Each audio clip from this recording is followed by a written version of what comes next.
Hi guys, my name is Trinity, and if you're here, you must be here to talk about books because that's why I'm here, to talk about books. And today, finally, I am going to be talking to you guys about my 2022 PopSugar Challenge.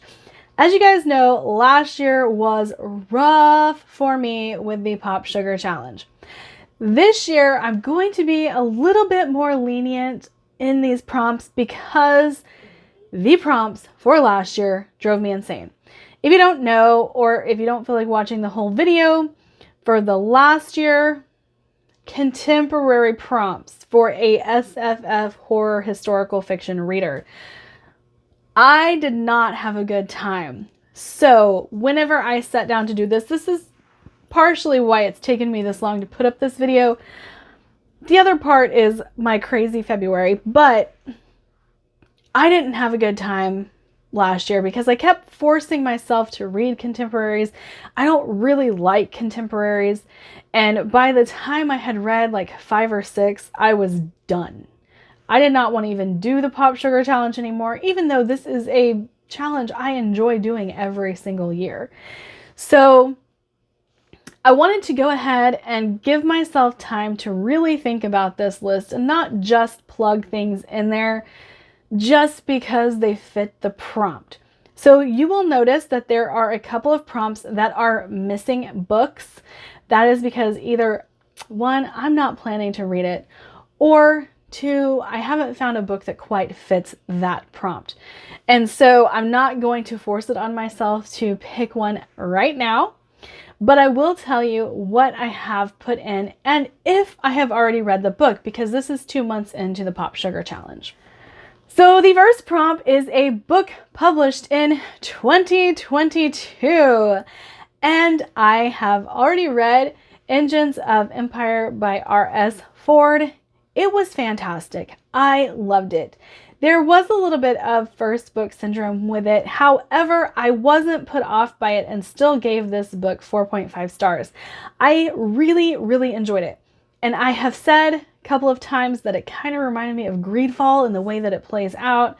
I haven't played Greedfall.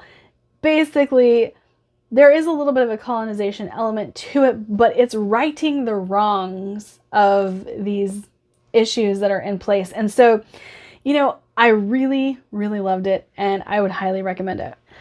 Okay, the next prompt is one I am definitely going to take liberties with because it is a book set on a plane, train, or cruise ship. No, I am not going to be confined by contemporary prompts this year, so I'm going to be reading The Mad Ship by Robin Hobb. I did stick with ship, but no cruise ship. Thank you very much. And this is the second book of the trilogy of the Live Ship Traders, so I'm looking forward to it a lot. I really, really loved Ship of Magic, even though it's way outside my wheelhouse and very character driven. I loved the lore. I got really sucked into the lore, and so this is actually a trilogy that I do plan to complete before the year is out. The next prompt would be a book set in a non-patriarchal society. I do plan to read The Daughter of Blood. That is a book that I have been meaning to pick back up, but have already given 5 stars in the past. I want to continue with the trilogy though, and see if I like Anne Bishop's writing just as much as I have with the Others series. And like I said, I've given this book 5 stars in the past. It's just been a really, really long time since I read it. So this is gonna give me the incentive to pick it back up again. The next prompt would be a book with tiger on the cover or tiger in the title. I will be reading The Night Tiger. You guys have probably seen me talk about this book a couple of times because it's one that I have been meaning to read and I got last year. And it just sounds so incredibly intriguing with magical realism, and just the atmosphere sounds like it's going to be one of those that I just cling on to and enjoy the ride. Very much looking forward to it. A book by a Latinx author. I have already read Certain Dark Things by Sylvia Moreno Garcia. I gave it 4 stars. I thought it was great. It's kind of a novella short story. It's like 200 and something pages. but it was really good. It was really, really good. Now, I loved Mexican Gothic. I loved this one, but I have tried a couple of others of hers that I haven't really enjoyed. And so I think Sylvia Moreno Garcia is going to just be kind of one of those hit and miss authors with me, but I really enjoyed certain dark things. And if you are into vampires, totally give this book a shot because it's different. It is different for vampires. And it was very fun to see all of the different types of vampires that Sylvia Moreno Garcia put forward. And the setting is very different from what you normally read because it's in Mexico City. And so, yeah, highly recommend. A book with onomatopoeia in the title. Sure, if you can find me a fantasy book that has onomatopoeia in the title, I'll read it. Or sci-fi, but I'm not gonna read a contemporary. The next prompt would be a book with a character who uses a mobility aid. That would be The Blade Itself by Joe Abercrombie. Glocta uses a cane, and again, this is gonna be a reread for me, but I do want to finish the series.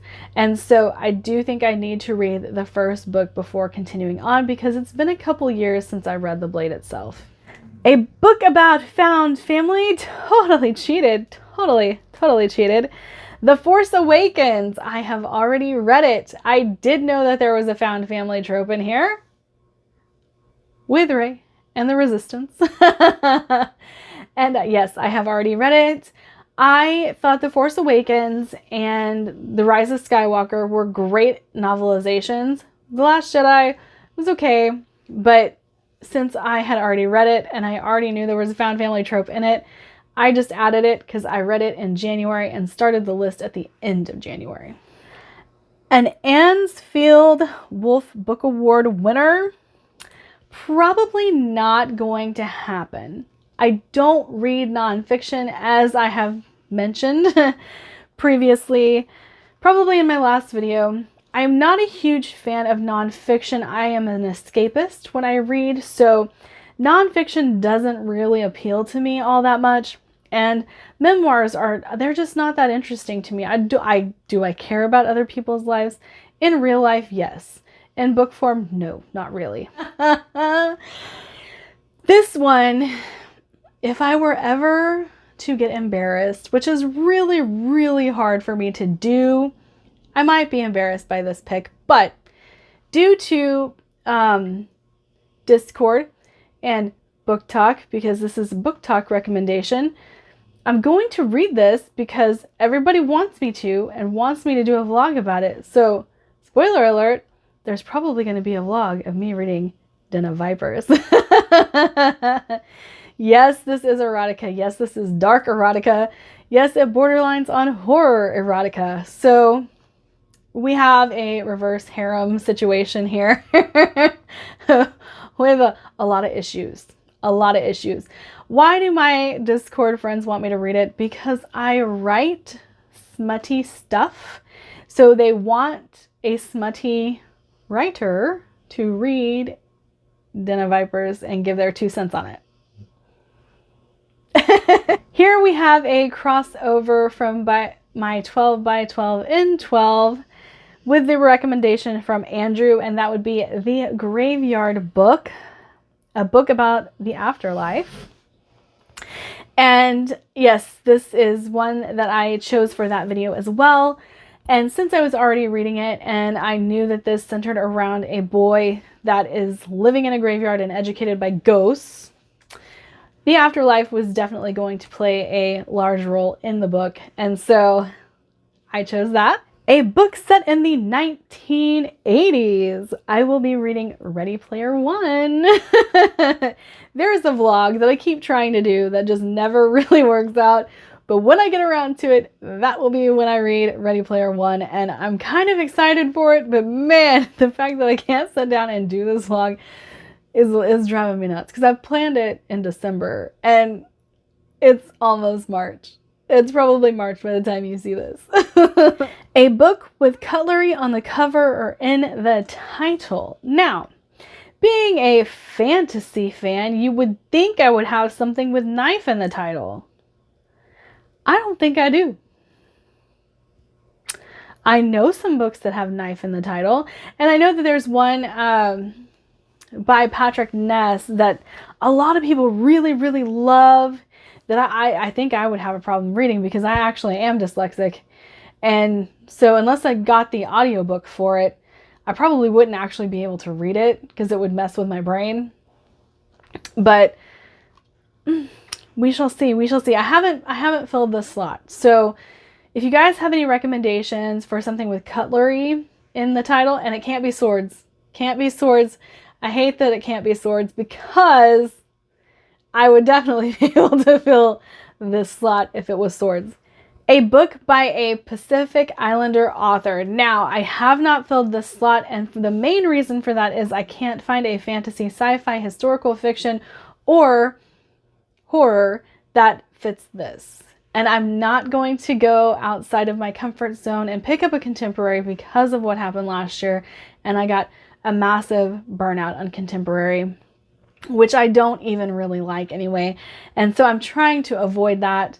But if you guys have any recommendations from a Pacific Islander author that is fantasy, sci-fi, historical fiction, or horror, why did that leave my brain? I don't know.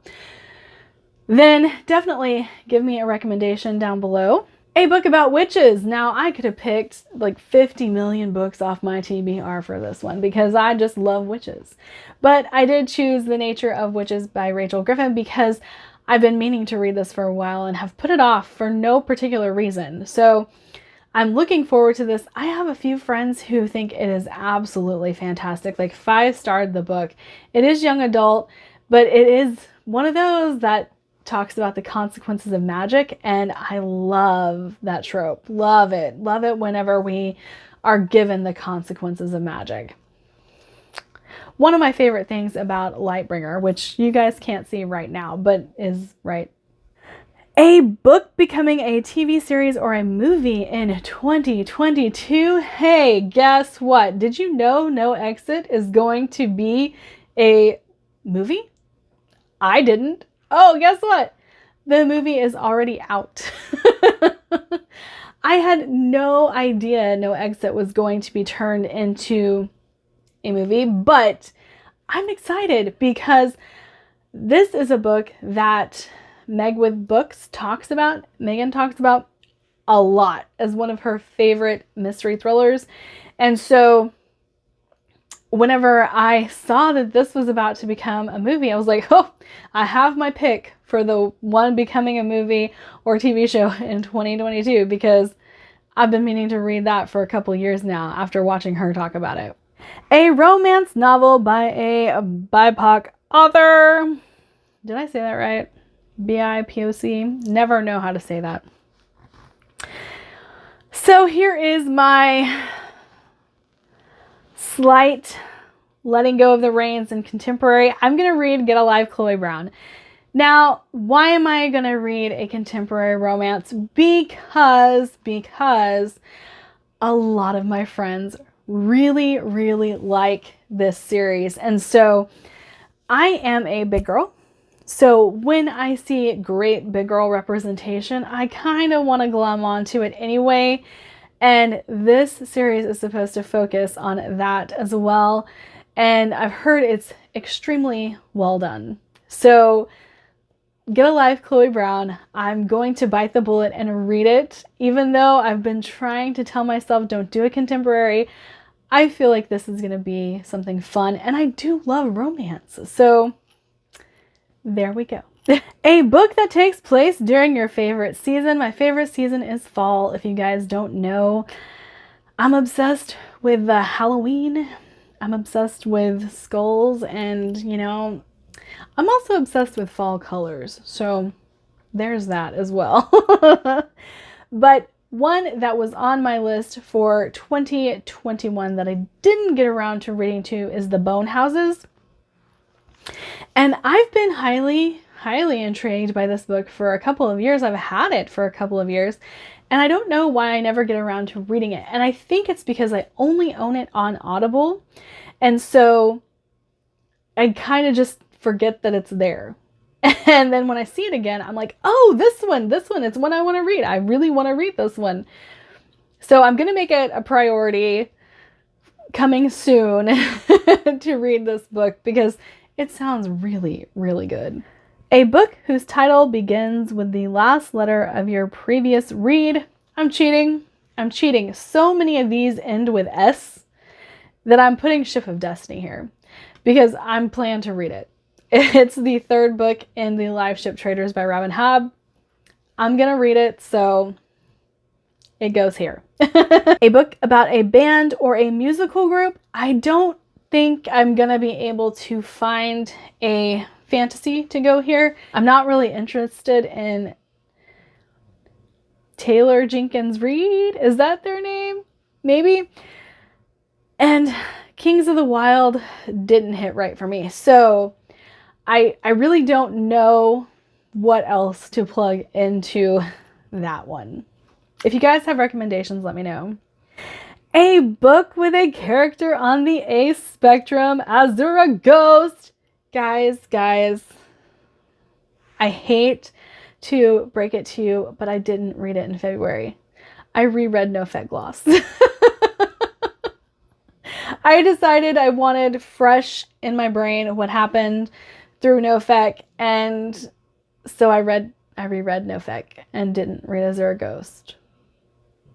But that's going to be in March. It's coming because I'm so excited. A book with a recipe in it. I think I might just have to actually stumble across a recipe in a book because I don't know how I'm supposed to find this. Honestly, I might pick up a book about witches because it doesn't say a recipe for what. And I'm pretty sure most witchy books have a recipe for some form of witchcraft that they're concocting. A book you can read in one sitting that I didn't read in one sitting, but I am working on it, almost done with it. Fear and Fury by Jamie Jackson. This is a female Deadpool, and the book reads like Deadpool. It really does, and it is hilarious, and I am loving it. I just haven't had time to sit still, so anything I read in February was solely audio. I don't know what to tell you about that, any of that. But yeah, if it happened in February, it was audio because I was reading on the run. A book about a secret, The Guest List by Lucy Foley. Again, this is one that I meant to read last year that I just didn't get around to reading. A book with a misleading title, How to Stop Time by Matt Haig. Now, I read The Midnight Library by Matt Haig and loved it so much. Now, it is bleak in the beginning. Don't go into this thinking it's a happy tale. It ends pretty nice, but like, oh, it's not happy for a lot of the book. But that book intrigued me to pick up the rest of the books by Matt Haig. So How to Stop Time is one that I do already own, and so I put it on this list. A Hugo Award winner. I thought 5th season would probably go here, but I ended up DNFing the 5th season, which is not exactly surprising. Having heard what I heard about it from people in the Discord, I was like, oh great. This is not the book for me. I can already tell. So I put The Wind-Up Girl here because it's one that I bought last year whenever I was going through the buy-sell trade, and that just captured my attention. And so it's about a guy who works for this company sourcing foodstuffs for a starving world and comes across a AI pleasure slave and then traverses the world with her.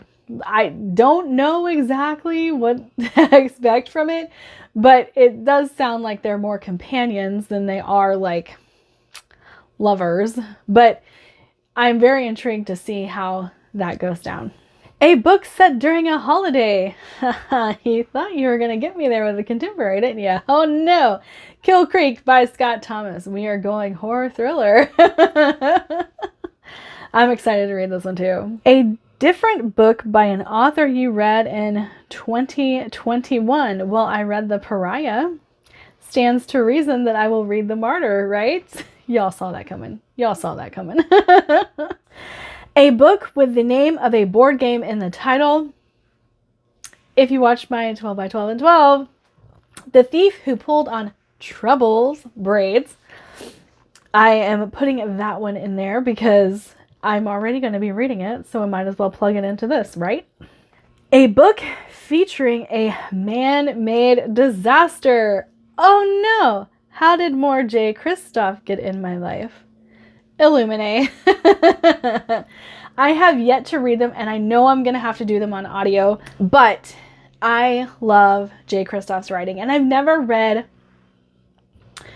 Amy Kaufman and J. Kristoff, so I am looking forward to actually seeing what they are like together. A book with a quote from your favorite author on the cover. Yeah, I'm going to read the Ember Blade. It's a buddy read for March. I'm a little scared, but I do think that of the epic fantasy that I know of, this one stands a good chance of hitting that sweet spot for me.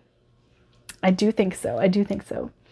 A social horror book, Dread Nation. I mentioned in my 2021 PopSugar video or wrap up that Dread Nation would be coming up this time. Here it is. I do plan to read the duology this year. A book set in Victorian times. The Sinister Mystery of the Mesmerizing Girl. I had to read the title off of the spine. I love this series. This is such a fun series. If you are not a young adult reader, but you like sarcasm and you like snarky characters and you like the breaking of the fourth wall, pick up this series because it's so good. It is so good. It's fun. It is very fun. A book with a constellation on the cover or in the title. I chose The Invisible Library by Genevieve Cogman because a lot of my friends have read and loved this series. Like, they don't deem it a favorite, but it seems like every fantasy fan that I know has read it. And I'm like, oh, well, what did I miss? Like, I missed something. So I did buy the first book of this series to give it a go and see if it's going to be up my alley.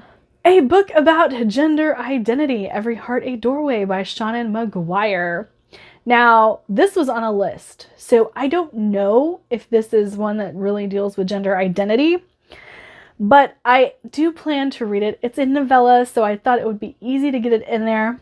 I do have a substitute for this, though. If I don't get to Every Heart a Doorway, I know I'm getting to The Second Rebel by Lyndon A. Lewis. So that's kind of like it's going to be one or the other, but I'll probably read both. A book I know nothing about, oddly enough. I do have a book that I know nothing about that I've purchased because of the authors. The Other Side of the Sky is Amy Kaufman and Megan Spooner. So I was like, oh, intrigue. This lady usually writes with J. Kristoff, and Megan Spooner wrote Hunted. So very, very intrigued. But The Other Side of the Sky, I don't really know anything about it. So I put that here. A book featuring a party. I chose The Chosen and the Beautiful. I think that's the title of the book, by Ningbo. My insert in this little graph got cut off, and I think it's The Chosen and the Beautiful. I have been wanting to read some Ningbo, and I have a couple people on my Discord who have said that they either loved or hated Ningbo's writing, but I want to kind of have my own opinion and see if it's something that I will enjoy, because it's not like people who like what I like this. It's just very split, and you either like it or you don't. An Own Voices SFF book, Our Violent Ends by Chloe Gang. I am so excited to read the follow-up to These Violent Delights. It's been a little bit since I've read These Violent Delights, but I think I still have a firm grasp on what the book was about and what happened. All right. A book with a reflected image on the cover or a mirror in the title. A History of Wild Places by Shay Earnshaw. I got this from Book of the Month, and I do want to try and tie my Book of the Month books into here, and it sounds really good. Now, Megan didn't like it. Megan really didn't like it, but Gabby liked it. So I actually watched her vlog just recently, yesterday, and was like, oh no, you didn't like it. But I do like fantasy a lot more than she does. My focus is on fantasy. Hers is mystery thriller. So, you know, I still think I'm probably going to like this book. A book that features 2 languages, The Apollo Murders. I don't know what the 2 languages are, but it was on a list. So that's what I'm going with, since that's a book I plan to read this year. A book with a palindromic title. I am never going to get away from Seven Eves. Never going to get away from Seven Eves by Neil Stephenson. Even if I wanted to get rid of it, PopSugar keeps making sure I hold on to this puppy. A duology. I chose Sky in the Deep and The Girl the Sea Gave Back. They both just sound like they're going to be really good, going to be really cute, and I'm excited. I always like stories like this, and yeah. I did say that I plan to read more Matt Haig, so a book about someone leading a double life. I chose The Humans by Matt Haig. Oh, I started watching Resident Alien. So good. So good. And I am kind of hoping that I get Resident Alien vibes from this book. I really am. That's what I'm hoping for. A book featuring a parallel reality. I still haven't read The Magicians. So I put this on here knowing that The Magicians might not be my favorite book, but since I've owned it for so long, I feel like I should read it. A book with 2 POVs, The Once and Future Witches. My mom bought me this for Christmas, so I'm pretty stoked for that. And the last 2 are books set in Twin Cities. Dude, I have no idea how to figure this out. Someone who is not me, pick me 2 books to read that are set in sister cities, because I am really, really like hurting my brain trying to figure out 2 books to put here. A book set in one city and then its sister city.